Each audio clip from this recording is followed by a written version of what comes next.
thought long and hard. But anyway, enough about my priapic cogitations.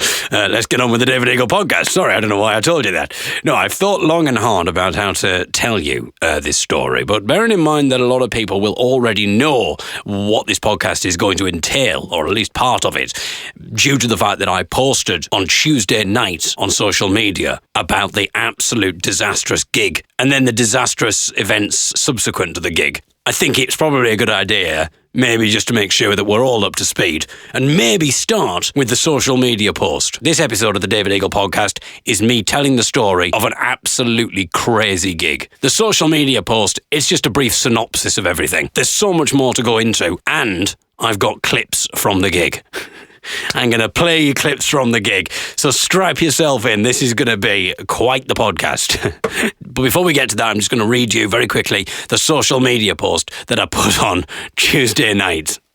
Yesterday, I left Sheffield to do a week of comedy gigs. Some paid, others free nights to try out some new material. Although by the time I'd booked trains and accommodation, I'd be at least £200 down. Last night was one of the free ones, in a massively rowdy pub, where the locals actively made it their mission to sabotage the gig. I was last on, and the gig ended when a man shouted that he was going to take me outside and kick the shit out of me. He was a big Nigel Farage fan, and he didn't take kindly to me joking about his hero. I was hastily driven to the Premier Inn that I was staying at that night. I then logged into my emails, only to discover that my paid theatre gig the following day had been cancelled due to COVID-related reasons. The following day's gig was back in London and was another free pub gig for the same bloke who'd put on yesterday's shit pub gig. So I'd already got my train to Worcester booked, a Travelodge in Worcester booked, a train back to London from Worcester the following day booked, and a London Premier Inn booked. I decided it would be madness to go all the way to Worcester just to stay in a Travelodge, because that's what I would have had to have done. Otherwise, if I hadn't done that, I'd have had to have booked some other accommodation in London. But I'd already got accommodation in Worcester,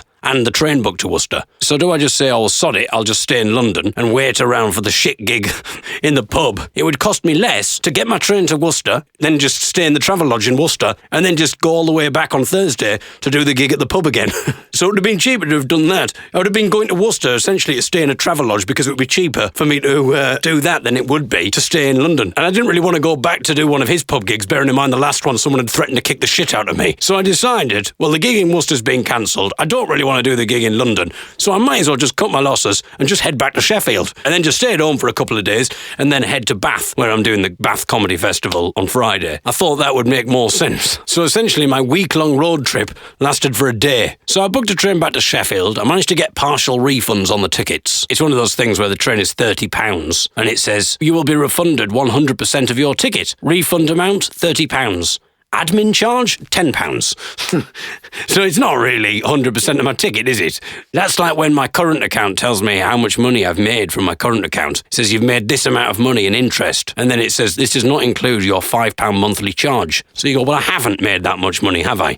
I've made a fraction of that money, because when you take the £5 monthly charge off, I've made absolutely nothing. But anyway, by the way, the social media post doesn't say all of this. I'm tangenting, because that's what I do. Anyway, I managed to get partial refunds on tickets. When I looked to cancel my accommodation, I discovered that Premier Inn have a weird policy where you've got to cancel within 24 hours of making the booking. Which to my mind makes no sense. I can understand it if it was 24 hours from when your room is, because then they might struggle to find somebody else, so it's an inconvenience for them to cancel. I don't understand why it matters that it was made 24 hours after my booking. I don't understand what the logic is there, because surely it makes no odds to them. Once if I booked a room, then I wanted to start in 3 months' time, and then 24 hours later the gig got cancelled. I got 3 months' notice, but it says, oh no, I'm sorry, you booked the room 25 hours ago. It's like, yeah, but the room's not for 3 months, you're going to sell it on. No, I'm afraid you're just going to have to keep that room. What was if somebody else wanted a room and the place was full? Well, there's nothing we can do about it. No, I'm afraid you're going to have to keep that room. If you don't stay at it, the room's just going to be empty. I mean, with that logic, what if everyone wanted to cancel the room? Premier Inn could be 100% booked, but nobody's actually staying there. Meanwhile, you could have people waiting to check in. Oh, I'm sorry, I'm afraid the room's already taken. Again, I've tangented from the social media post. I'm just having a bit of a rant. But anyway, it doesn't matter, because fortunately, I discovered 23 and a half hours after making the booking, that's when I discovered that the gig had been cancelled. So I thought, brilliant, I'll just cancel the room then. But then I tried to get on the internet and I couldn't. Firstly, because there was no signal in my Premier Inn room. It just said 0 bars. And I tried to connect to the Premier Inn Wi-Fi, but the Premier Inn Wi-Fi was so shit, like incredibly slow, and just kept disconnecting me. So I was in a situation where I knew I wanted to cancel my room, but I couldn't. I couldn't make a phone call. Though I suppose what I could have done now, with the benefit of hindsight, is maybe I could have gone down to reception and said I need to cancel my room for a Premier Inn at another part of London in 2 days' time. But they'd have probably said, oh no, you need to do that yourself on the internet. But I didn't know at this point. I thought I've still got 30 minutes to do it. And then by the time I got through to onto the Wi-Fi, it says, oh no, sorry, you're 2 minutes overdue now. You can't cancel your room. So I've had to pay £42 for a Premier Inn room that I don't want. And the only reason for it is because the Wi-Fi at the Premier Inn that I was staying in was too shit to allow me to cancel the room. So essentially Premier Inn have actively stopped me from cancelling my room. And then I tried to cancel my £62 Travelodge room, which was the following day in Worcester. And I try and cancel that, and it says, oh no, you have booked a saver rate. £62 the room costs. £62 for a double room for one night. It's cost me £62, but apparently that's the saver rate. What I should have done, apparently, is I should have paid an extra £20. And that would have meant that if I wanted to cancel the room, I could cancel it. But I can't keep doing that. I can't do that every single gig. I can't pay £20 more every single time I do a gig. That's going to be absolutely ridiculous. But I don't understand. Again, I don't understand why they can't cancel the room. And also, I'm not looking for a full refund necessarily. I understand it. I'm only giving them a night's notice. It's the following day. But why can't they give me 50% back? And then they could sell the room on. They'd make a profit. They'd make a profit out of me cancelling and somebody else taking the room. And the annoying thing with this is when I clicked cancel to see if I could cancel, it says, oh, you won't get any refund. If you cancel, you won't get any refund whatsoever. Do you still want to cancel your room? And I thought, what's the point? So I thought, no, I won't cancel it out of spite, because if I cancel my room, you could sell the room on, you could make a profit out of my misery. So I thought, no, out of spite, I won't cancel my room. I mean, I know it's a Pyrrhic victory. Again, I've tangented from the social media post. Some people will be thinking, when you mentioned being threatened and someone said they were going to kick the shit out of you, surely that would have been a point of tangent. No, I just glossed over that. I'm more annoyed about the Premier Inn in the Travelodge room. Someone's threatened to drag me outside and kick the shit out of me. I'm just like, well, keep reading the rest of my social media post. But I'm so livid about the Premier Inn in the Travelodge.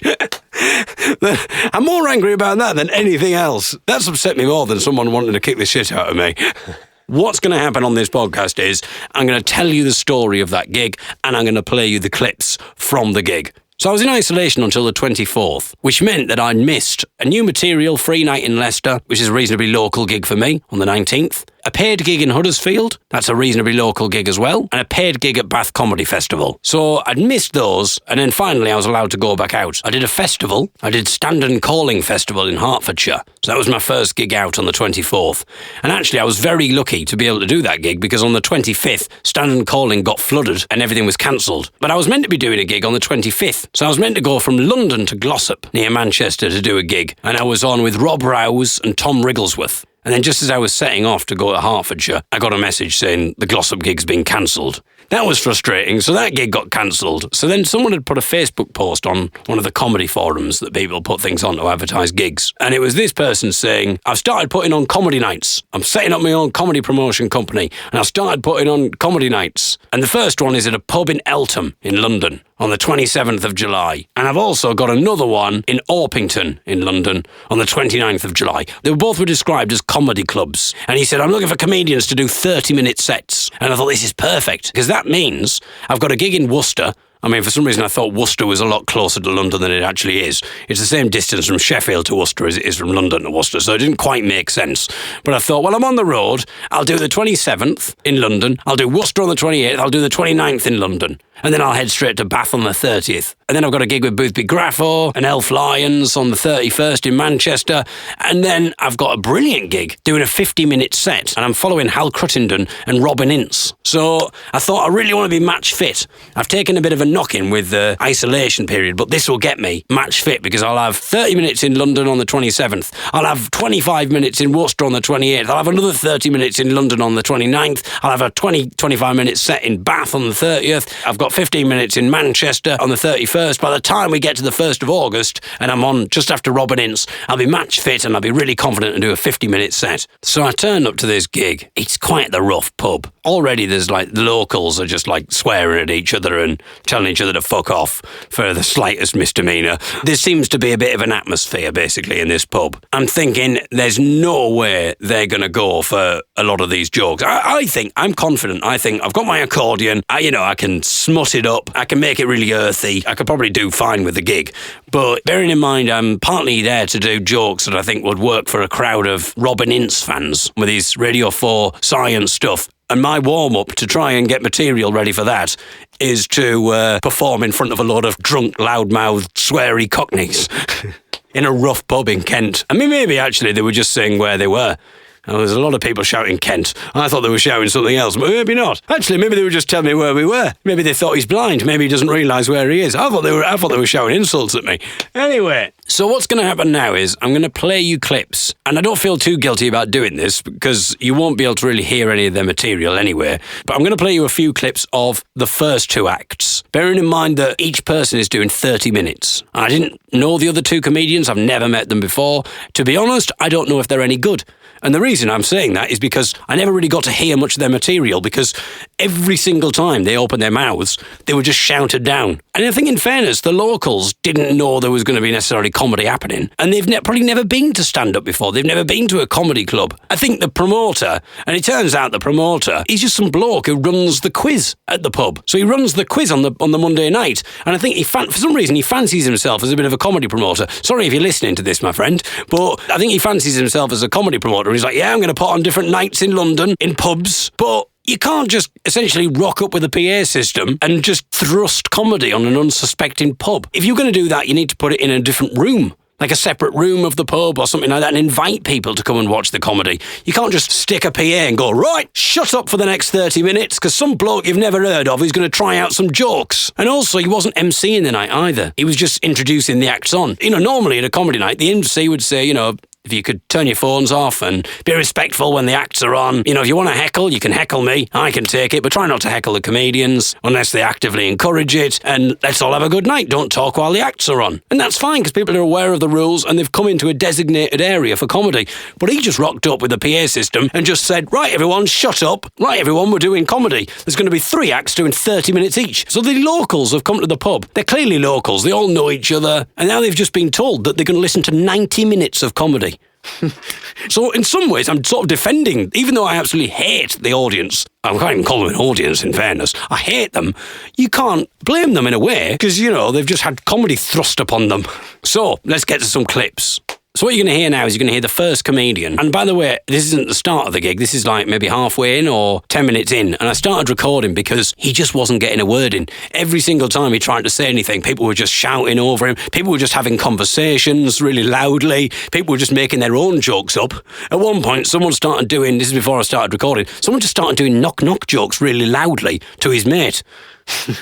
Like, I've got a good joke. Never mind this, I've got a good joke, mate. Knock, knock. So at that point, I thought I need to start recording this because this is, and I feel slightly guilty, but I feel like I don't really need to worry because I'm not going to mention the comedian's name. Also, you can't hear anything that the comedian's really saying. And then also, in fairness, he does gigs in an environment where the audience listen, not gigs like this where everyone's just talking and you can't do anything. So no one's going to be good in that environment. There might be some professional comedians who could thrive in an environment like that, but I think you could put a TV comedian in. You could put award-winning comedians in a place like that and they would absolutely die on their arse because if no one's listening and people are just shouting over you, they don't care. No one's going to go, oh no, but listen to the craftsmanship. So I think I'm fine to play the clips from this gig. So I'm just going to play you little clips. This is the first act, and this is the kind of thing that he had to deal with. So as I say, the guy who was running it, he didn't MC the gig, so he didn't do any comparing where you're from or anything like that. Well, they're all locals, so that'd been a bit pointless. What do you do for a living? I think a lot of them had probably just come straight from prison. Some of them might have even just escaped prison. But he'd not got the crowd warmed up at all. So all he essentially said is, hello, welcome to the comedy club. Please welcome your first act, and then just brought him on. So the audience, in fairness, didn't know what to expect, because if they're not comedy regulars, then they wouldn't know necessarily to shut up. And they didn't shut up, as you're about to hear now. So here's the first clip.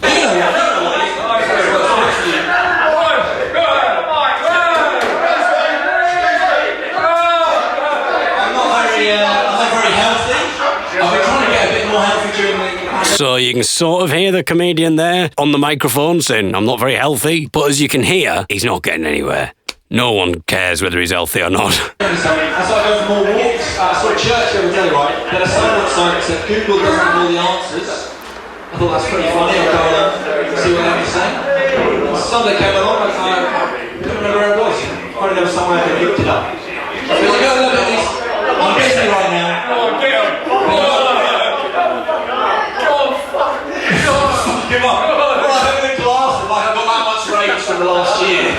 I've absolutely no idea what's going on there. I don't know what they're swearing about. I don't know what they're saying. None of them are listening to the comedian. And he's just bravely soldiering on. And we're about 10 minutes in. He's still got to do another 20 minutes. I mean, he doesn't have to. He could just leave. Now, this MC, I can't call him MC, the promoter of the gig, he said, oh, yeah, the guy we had on before, he was very unprofessional. We've done one night here before, and he was very unprofessional. He said he went on, and he only stayed for 15 minutes, and then he just walked out the door. He said, I can't do this. And he just walked out. He said, it was very unprofessional. He says, I'll not be working with him again. Now, obviously, I'd not done the gig at this point, so there's a part of me like, oh yeah, that is a bit weird, isn't it? But actually, no, it's not. If you're doing a gig and no one's listening, you might as well just say, well, what's the point? It's a free gig. I'm not getting anything for it. There's no point in me staying, so I'll just walk out. Also, someone might threaten to kick the shit out of him. But I love the fact that this guy who's putting this gig on is like, oh yeah, I'm not working with him again. I mean, I very much doubt he'd want to work for you again. No one's going to be disappointed about that. Oh, that's a bit of a threat, isn't it? You're never going to work for me again, mate. Anyway, let's have another clip. Let's skip a couple of minutes in, see if the gig's improved. Let's see if he's won them over. That if you laugh, I'm going to go down... Oh, okay. Now, I can't necessarily say I blame the comedian because, in fairness, he's having a shit gig and it's not necessarily his fault. Well, it's not his fault. But he's obviously there to try new material. This has been billed to him as a sort of a new material thing. He's got 30 minutes. He's going to probably put in some of the tried and tested and put some new stuff in there, and he's going to try and work out what works. And what a lot of comedians do is they'll make a mental note. Sometimes they'll even come on with a piece of paper. And if a joke works, they'll give it a tick. And if the joke doesn't work, they'll give it a cross or whatever. And a lot of the audiences like that kind of thing. It's part of the night. It's like, oh, that was a good one. Oh, that wasn't a good one. And the audience can feel invested in it. Like, oh, I'm involved here in the whole, will the joke stay or go? So I think that's what this comedian was hoping that the night was going to be. So then the guy eventually cracks. The comedian eventually cracks. We're maybe getting to about the 20-minute point now. And no one's been listening to anything that he said. And he's clearly come here to work on new material. He now just gets annoyed with the audience. He's got a wife, he's got a kid. He's come out here of an evening to do comedy. That's quite a big commitment when you've got family and stuff. You know, I haven't got a family to support. Ellie can't wait to get rid of me. So it's fine for me. I don't even want to do comedy. She just insisted it's part of the relationship. You've got to go out. Get yourself a hobby, David. A hobby that'll take you away from me for months on end. So it's a big commitment for him, and I think at this point, he's obviously just thought, what am I doing with my life? Why have I come out here? I came out here to work on new material and hopefully to work out what works and what doesn't work, and instead I've just talked to myself. And so he gets angry with the audience, and he just appeals to them. That if you laugh, I'm going to go down there, and afterwards I'm going to give that joke a tick. You can hear the anger in his voice. If you laugh, I'm going to go down there afterwards, and I'll give that joke a tick. And if you do silence, that's fine too. Okay? In fairness, he's managed to quieten them down. They can obviously tell he's on a breaking point. This is the first time he's managed to quieten them down, and he's basically just told them, look, you're ruining my career. You're ruining my hopes and dreams. Basically, I've got a piece of paper with all my jokes on. If you like them, laugh. If you don't, just be quiet. And if you talk after it, it doesn't help anyone. Then someone's response immediately to that is, fuck off. I mean, in fairness to them, the locals, I mean, again, I'm not sticking up for them because they're absolute bastards, but they came out for a drink. They didn't come out to hear some bloke, however good he might be, trying out jokes so that he can tick them on a piece of paper if they work. That's not me insulting the comedian. That's not me having a go at the comedian. I'm just trying to see it from their perspective. And now he's basically lambasting them. He's basically saying, look, just be quiet. If you like what I've said, laugh. If you don't like it, just be quiet. Well, obviously, they're not going to take kindly to that. They were quiet for a while. He got them quiet for about 5 to 10 seconds there. So now, someone is now having a go at him. He's saying something about... So this is a bit of a weird thing. He must have his mask in his shirt pocket or something. And some bloke's going, what are you doing with your ponytail or something? I think he calls him a puff and says, what's that ponytail or something hanging out the back of your shirt? I don't quite understand it, but essentially, he's referring to his mask. It's my mask.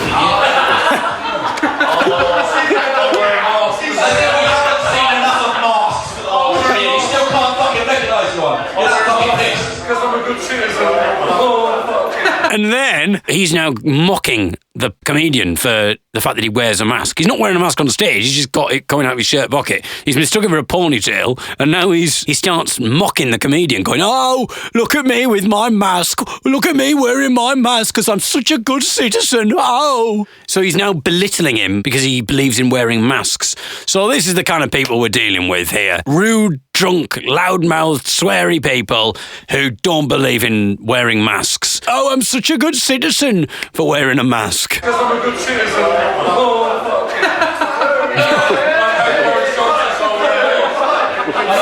I like living with my mum. I love it. And then he goes back to try and doing jokes. I haven't done any editing there. Basically, the comedian just ignores the whole thing about being a good citizen and being mocked for wearing a mask, and then just goes, I like living with my mum, and just tries to go back to material as if nothing's happened. The material that's got the most attention is his mask. So anyway, so he eventually just leaves the stage. He leaves to sort of largely mock applause, I think. Some people shout fuck off, and a couple of people just applaud. Maybe there are a couple of polite people in the pub, or maybe it's mock applause. I felt very sorry for him. And then the other guy comes on, the next guy. He knows what kind of an audience to expect, and I think he's decided he's just going to go and do jokes, even if the audience aren't listening. He's just going to rattle through his jokes. But essentially, it just sounds like a man mumbling whilst everybody else shouts, because he's just mumbling on a microphone trying to do his jokes, but you can't really hear it because everyone's just shouting over him. So you'll hear in the background. So it's almost like he's the one in the background. The comedian is the one in the background.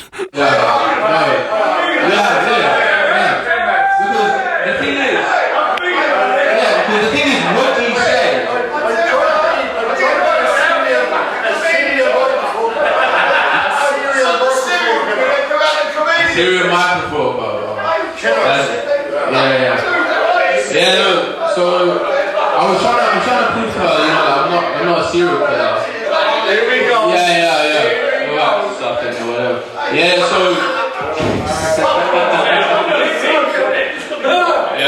So he's not really doing anything. He's trying to start material, but no one's listening, so his confidence is like, yeah. So anyway, yeah. The thing is, and then he's trying to speak and he's trying to like get little bits of jokes out, but then he just gets distracted because no one's listening, and his voice is getting quieter and quieter almost. He's sort of mumbling now into the microphone. He's not really enunciating as I'm sure he would if he was at a normal gig where people were listening. I'm not having a go at the comedians at all. I can't blame them. I mean, it's very difficult to survive in this environment. A part of me is going, I'm sort of relishing the gig still at this point, because I'm thinking, well, I've got my accordion. Thank God I got my accordion. So I can just belt out some songs. I could get the crowd involved. I could get them to shout out bits of the song, words of the song or whatever. I could do some more of my smutty jokes. I can just berate the audience. I feel like I'm confident enough to kind of get the gig going and just grab the bull by the horns, and I'm not going to get my new material out. There's no way. The whole point of the gig was to try new bits. I'm not going to do that. But this is just going to be an exercise in crowd control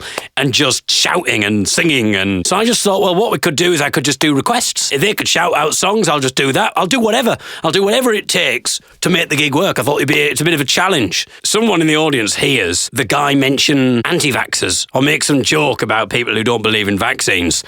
And even though I didn't think anyone was listening, this guy's clearly listening, because he then starts having a go at him, going, oh, here we go. We're going down this road, are we? Oh, don't even go there, mate. Don't go there. And he gets angry with the comedian for talking about anti-vaxxers. So he's clearly, I think it's the same bloke who didn't want to wear a mask. Oh,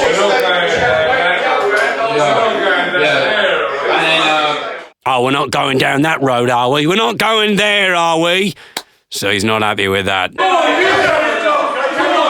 Now, okay, so this next clip I'm playing now, the second comedian's gone. And I think he only did 10 minutes. He was meant to do 30 minutes and he left, so he won't be working with him again. I'm sure he's very sad to hear that. Maybe that's what he thought. He'd heard the story about the other guy who walked off and he thought, I don't want to work with him again.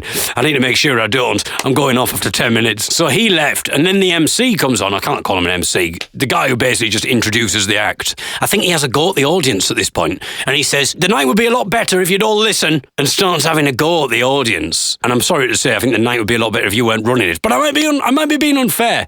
He might have just got unlucky, and he would be a good promoter. So I was meant to be there tonight, but I'm recording recording this podcast, but obviously I've come back to Sheffield. I just let him know. I just said, I can't do the gig tomorrow on Thursday because I've lost my paid gigs. So there's no point staying around. Unfortunately, he was quite understanding. He said, oh, that's understandable. He didn't message and said, you're never going to work with me again. So I was quite disappointed. What happens is he then, as I go to the audience, if they're not listening, the audience start going, go on, you give us a joke. You have a go. You have a go. And just keep shouting for the bloke to do a joke. And the bloke's going, no, I run the quiz on the Monday. I don't do jokes. No. Come on, you have a joke. Come on, you have a go. Go on, you have a go. Go on. Now, if you want to hear me talk more than I'm on Monday nights doing a quiz night, you should know that by now. So at this point, an Irish bloke stands up and says, I'll do you a joke. So then he grabs the microphone off the promoter, in inverted commas, promoter, and then proceeds to tell a joke in the microphone. And ironically, the whole place falls quiet. They've just listened to a load of comedians, but one of their own has now got up to tell a joke.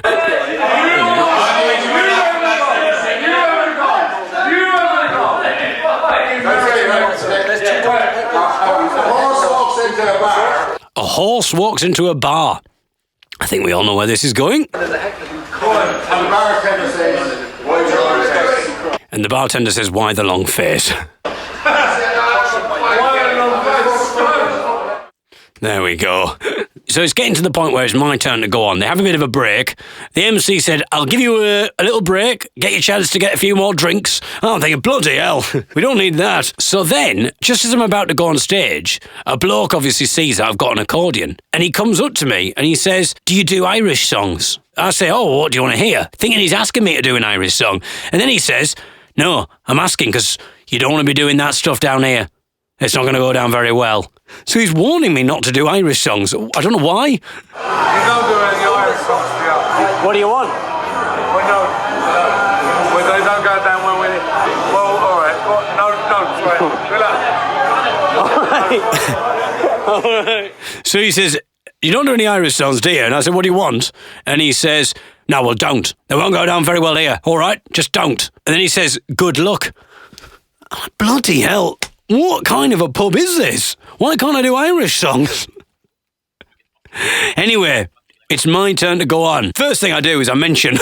Now, you might say, right, David, don't mention the Irish thing, because there's obviously something in this pub with Irish people. But even though there was an Irish bloke in the audience, so I don't know why. So the first thing is I go on and I talk about the fact that a bloke's just come up to me and said, don't do any Irish songs. So I've probably done the worst thing he could probably do is draw attention to the thing that I shouldn't be drawn attention to. So, I mean, but that's how I began the gig. I've already had a weird heckle before I've even come on. Someone said, do you know any Irish songs? And I said, oh, what do you want? He said, no, don't. They wouldn't go down very well here. Any particular reason why? we like Brit, huh? What? Irish all that. Irish. Lovely jubbly. Lovely jubbly, thank you very much, my friend. You're presumably not the Irish person.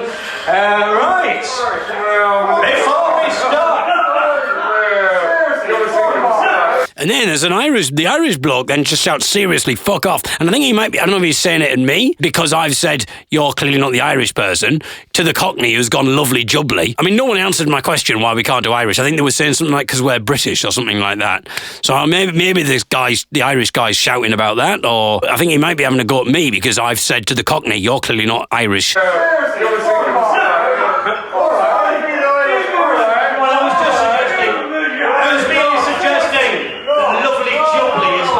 Essentially Irish. But fair enough. Look, before we do something very quickly. now, Why do Irish people always get such abuse? Why do Irish people always get so much abuse? I think the people who've had the most abuse are the people with the microphone, my friend. But fair enough. Yeah, so he says, why did the Irish always get so much abuse? I said, well, I think tonight the people who are getting the most abuse are the people with a microphone. Oh yeah, I was going to say heckles in English, but you'd find that offensive, wouldn't you? So there we are. And then, for some reason, after they've just said don't sing any Irish songs, some bloke just starts singing good old-fashioned British songs, and he sings It's a Long Way to Tipperary. You can't hear it, unfortunately, in the recording, but he says, we want British songs, and then he begins to sing It's a Long Way to Tipperary. Tipperary's in Ireland. He's managed to pick a bloody Irish song, but not understand the irony. And then everyone starts joining in. So I've been told not to sing Irish songs, and then someone sings It's a Long Way to Tipperary, and everyone goes, oh, good old-fashioned British song, and starts joining in. Ridiculous. So I think, right, well, I don't know why they're singing It's a Long Way to Tipperary, but I might as well just play along with the accordion. Are we doing that, are we?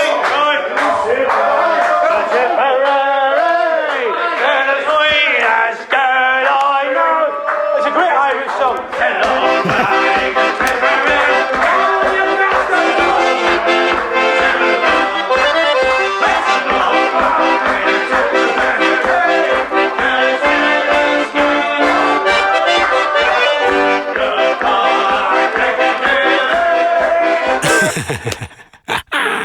So I'm singing along really loudly, playing the accordion and just shouting, go on, you bastards, sing, you bastards. And I just thought, a part of me just thought, I'm just going to like swear at them because that's what they do. They're swearing all the time. So I'm just going to swear at them as well and just create this energy in the room, like meet them at their own angry energy, which may not be the right way to play it. But so I just thought, well, that's what I'm going to do for the 30 minutes. I'm just going to do some requests.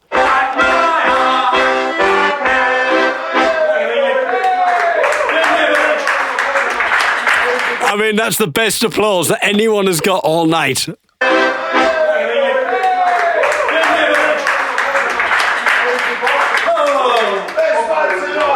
then someone shouts, best bit of tonight. The comedy... What, even better than the long face joke? And the comedy awards come to nothing.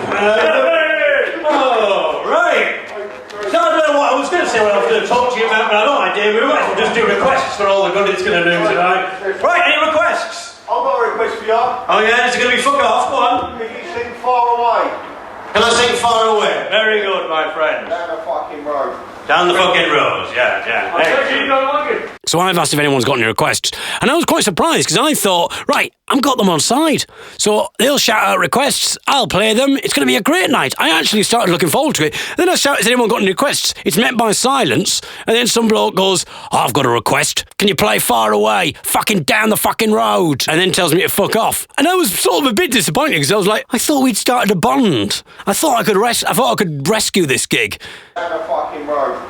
He sounds so aggressive as well, and so I decided to do something that gets everyone against him or that gets everyone laughing at him. So I tell everybody that I've just heard that our heckling friend tonight is going to get the drinks in for everyone. It's some good news. Our friend over there who keeps heckling, he's just announced that the drinks are on him tonight. There we are. So people are going for that, they like that. I think I've got them on side again. I've got them on side. Unfortunately, and this is where my reflections on the gig were wrong on my social media post. Because the guy said he was going to kick the shit out of me after I'd made the comment about Nigel Farage. Oh no, you still got the Nigel Farage comment to come, my friends. He'd actually threatened to kick the shit out of me because I made that joke about him getting the drinks in. I know that might come as a shock because you might think, what? So someone threatened to kick the shit out of you, and then after someone had threatened to kick the shit out of you, you thought you would nullify the situation by making a joke about Nigel Farage. I know. Bearing in mind they were so patriotic, they were saying don't sing any Irish songs, we want British songs. Clearly, why did I think talking about Nigel Farage was going to be a good idea? Anyway, you've got that to look forward to. He threatened to kick the shit out of me because I said that he was going to buy the drinks for everyone. And he obviously didn't like that everybody else was now laughing at him. Any requests before I piss off? Go on. Wait, fuck off now. Come on. Fuck off now? Yeah. Wait, come outside by the corner where there's no fucking cameras, yeah? Not back. I'll be there. So, again, I'm just going to explain what he said, just in case it's a bit muffled. Now the bloke who I've said is going to buy all the drinks, he's now stood up, told me to fuck off, and he says, come outside with me, and I'm going to take you to where there's no cameras, and I'm going to beat the shit out of you. Come outside by the corner where there's no fucking cameras, yeah? But I love the fact that he says, I'm going to take you around the corner where there's no fucking cameras, and I'm going to beat the shit out of you. But presumably he's doing that so there's no evidence of him beating the shit out of me. But he's just announced to a pub full of people that he's going to beat the shit out of me. So, I mean, it's hardly an evidenceless crime. Come outside by the corner where there's no fucking cameras, yeah? Not back. I'll be there. I mean, listen to the state of that man. Who's Carl? Come on then. Come outside where there's no fucking cameras and I'll fucking beat the shit out of you. Wait, come outside by the corner where there's no fucking cameras, yeah? Not back. I'll be there.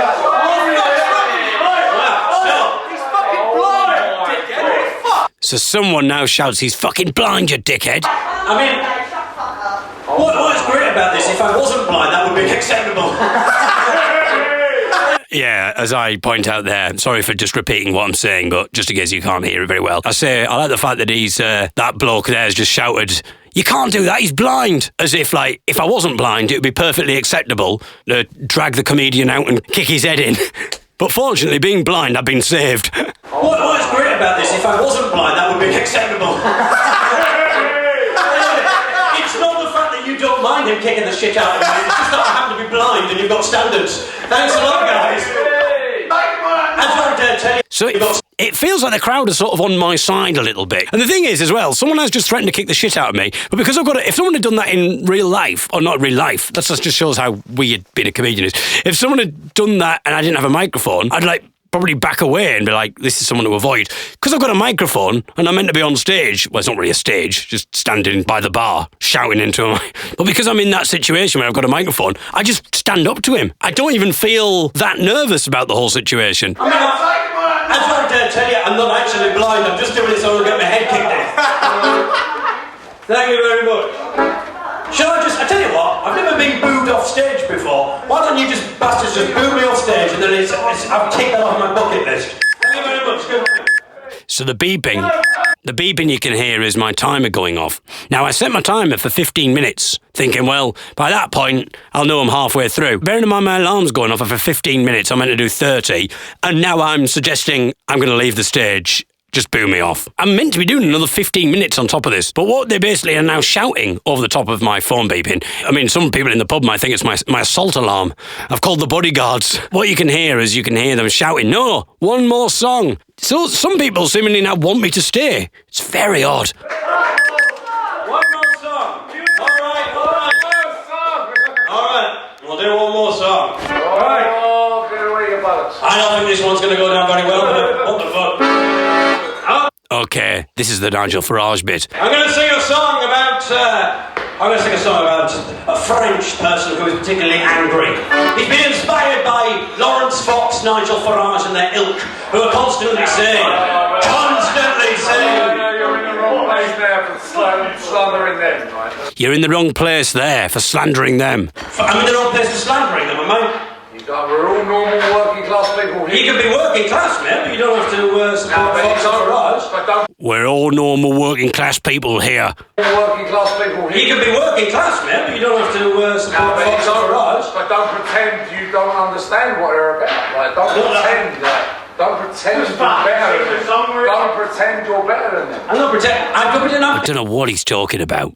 Absolutely no idea. Don't pretend you don't understand what you're saying. Don't pretend you don't understand what you're saying. Don't pretend you're better than them.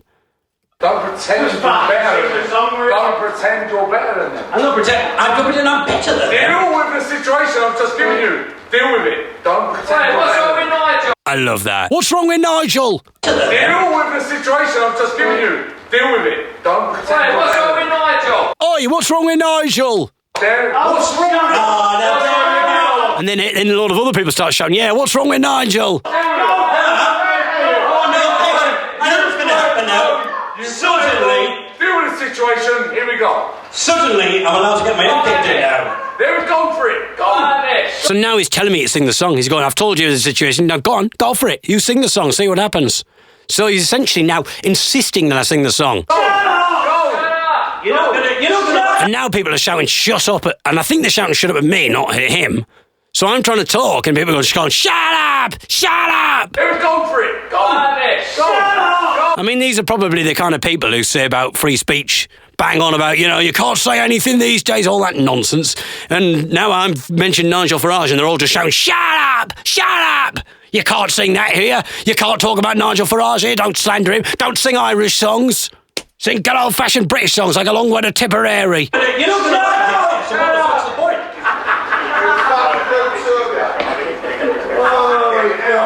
If you want to take that poor fucker, don't forget it's boring here. So now I'm being told it's terrible what I'm doing. If you want to take it out on that poor fucker. I love that, the idea of Nigel Farage. I don't know anything about his sex life. If I want to take it out on that poor fucker, just remember there's more of us than there is of you, or something like that. So I'm essentially now being threatened by everybody.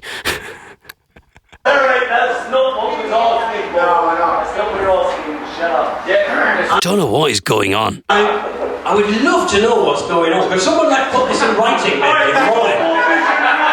Just let me know what the fuck is going on. Right, I gave you the opportunity to boo me off. I'm going to give you one more chance. Honestly, right, I'll just tell you what. I'm just going to sing this. And I just sing a different song. I sing the final song. That was the weird thing as well. I kept saying, look, I'm going. I'll leave. And everyone just kept shouting, no, one more song, come on. Anyway, I do my last song and I come off stage. If you want to follow me on Twitter, my name is Andrew Lawrence. Fuck off. So my parting words were, if you want to follow me on Twitter, my name's Andrew Lawrence, now fuck off. And then I would just walk off. If you want to follow me on Twitter, my name is Andrew Lawrence. Fuck off. And of course, the brilliant David Eagle. The brilliant David Eagle, says the promoter. Round of applause. I don't think you're going to salvage this, mate. The promoter says, round of applause to the brilliant David Eagle. So I just give myself a massive round of applause. I'm going to kick his head in. You can't, mate. He's blind. Oh, God. At which point, I then get told I should probably leave quickly. One of the other comedians hurries me out of the door to a few kind of cheers and people shouting, fuck off. And we just get in the car and I drive to the Premier Inn that I was staying at. Oh, God. So that was meant to be day one of a week of different comedy things, some free, some paid, which culminated in a gig that I'm doing with Hal Cruttenden and Robin Ince. You can't get more different than that. A Robin Ince crowd compared to that. I'd love to see Robin Ince in that pub. I just want to talk to you about black holes. Oh, I'll talk to you about, don't you mention blacks in here. We don't want black holes. What's wrong with good old-fashioned British white holes? Send them back. Anyway, we'll be back next week for the David Eagle podcast with classic features such as Herbal Tea of the Week, where we review a herbal tea and talk about how it smells and tastes. Oh dear. It's quite a multifaceted podcast, the David Eagle podcast.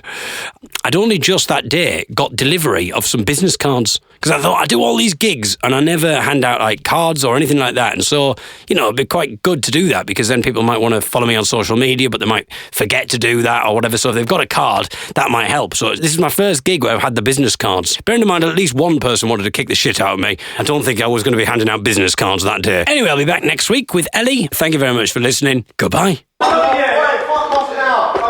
I am fucking off, mate. I am. Calm down.